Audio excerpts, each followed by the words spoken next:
हाँ दोस्तों, प्रधानमंत्री जी ने संसद में कहा है आंगनबाड़ी वर्करों के बारे में। जी हाँ दोस्तों, उनकी मानदेय वृद्धि को लेकर संसद से बहुत बड़ी खबर आ रही निकल के सामने। तो वीडियो को अंत तक देखना और फुल वॉच करना। जी हाँ दोस्तों, इसमें जो सांसद भाई हैं आंगनबाड़ी वर्करों के हक के लिए जो बातें कही हैं, उनके मानदेय वृद्धि को लेकर प्रधानमंत्री ने जवाब दिया है कि क्यों नहीं बढ़ रही आंगनबाड़ी वर्करों की मानदेय। जी हाँ दोस्तों, विस्तार से जानते हैं। अन्नपूर्णा देवी, जो लोकसभा की सदस्य निर्वाचित हुई हूँ, क्योंकि निचले स्तर पर उस आंगनवाड़ी कार्यकर्ता के लिए इतनी परेशानी होती है, इतने काम लाद दिए जाते हैं और बड़ी हैरानी सी महसूस करती है, जिसके कारण से उसकी व्यवस्था करना बहुत ज़रूरी है। मानदेय बहुत कम भी है और उनको स्थायी करने की आवश्यकता इस समय लगती है, क्योंकि वो यह कम मानदेय में इसलिए जो नौकरी करती है कि कम से कम यह मैं स्थायी रूप से यहाँ हो जाऊँगी और मेरे परिवार का पालन पोषण कर सकूँगी। इसी आशा के साथ में वो कम मानदेय में भी काम। ज़्यादा तो मुझे कुछ कहना नहीं है, परंतु जिस तरह से आंगनवाड़ी कार्यकर्ताओं को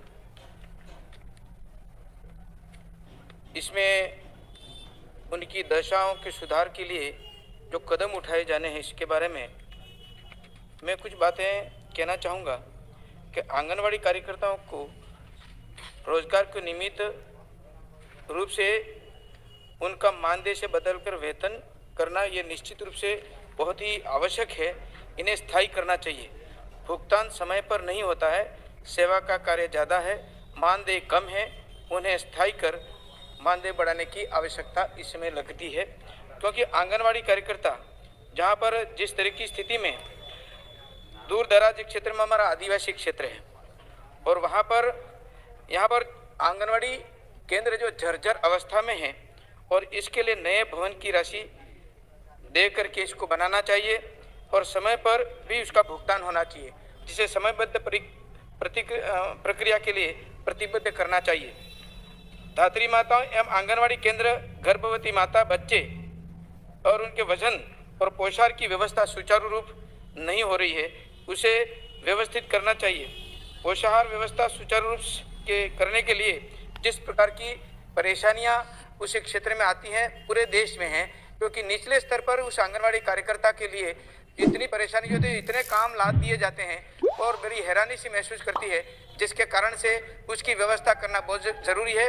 मानदेय बहुत कम भी है और उनको स्थायी करने की आवश्यकता इस समय लगती है, क्योंकि वो यह कम मानदेय में इसलिए जो नौकरी करती है कि कम से कम यह मैं स्थायी रूप से यहाँ हो जाऊँगी और मेरे परिवार का पालन पोषण कर सकूँगी। इसी आशा के साथ में वो कम मानदेय में भी काम करती रहती है। तो मेरा निवेदन है कि इसमें इस प्रकार की ओर ध्यान दिया जाए और जिस तरह से शुद्ध पेयजल और जिस प्रकार की व्यवस्था होनी चाहिए उस आंगनवाड़ी सेंटर पर भी नहीं होता। और निश्चित रूप से जो मैं निवेदन करना चाहूँगा कि आंगनवाड़ी आकर के यह काम निश्चित रूप से होगा। और अधिकतर चयन प्रक्रिया में ये होता है जहाँ राजनीति के दबाव, जैसे साल भर और 1.5 साल 2 साल तक ये प्रक्रिया चलती रहे तो उस आंगनवाड़ी सेंटर चलता कैसे होगा। इसलिए कोई सरल प्रक्रिया बनाई जाए जिसके कारण से यह व्यवस्था सही ढंग से चल सके। बहुत बहुत धन्यवाद। करीब 132 माननीय सदस्यों ने दोनों सदन में मिलाकर के बहुत ही सार्थक चर्चा की है और भविष्य में भी इस चर्चा का एक एक शब्द आने वाली हमारी यात्रा में हम सबको काम आने वाला है और इसलिए हर बात का अपना एक महत्व है, मूल्य है। मैं सभी माननीय सांसदों ने अपनी बात के प्रारंभ में तो पहले ही कहा है कि हम इसका समर्थन करते हैं और इसके लिए मैं सबका हृदय से अभिनंदन करता हूं, हृदय से आभार व्यक्त करता हूं।